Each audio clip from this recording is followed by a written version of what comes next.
All right, guys, let's play it. Violins up and bow on the A string.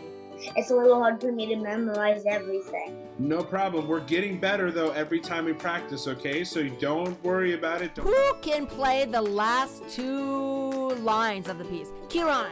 Excellent job, Kieran. Strings for 500. What is the name of this instrument? Harp, obviously. It is a harp, yeah. Online classes offer many advantages for kids. There is more flexibility in class times, with more classes offered each week. If a student is particularly shy, they can feel more at ease when performing in an online environment. There are fewer classroom distractions, and kids can enjoy a more comfortable and more familiar learning environment. Moms and dads can be more involved in the lessons, offering constructive help and support to their young musician.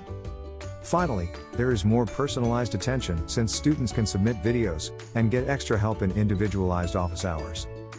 So, just choose a day that works for you.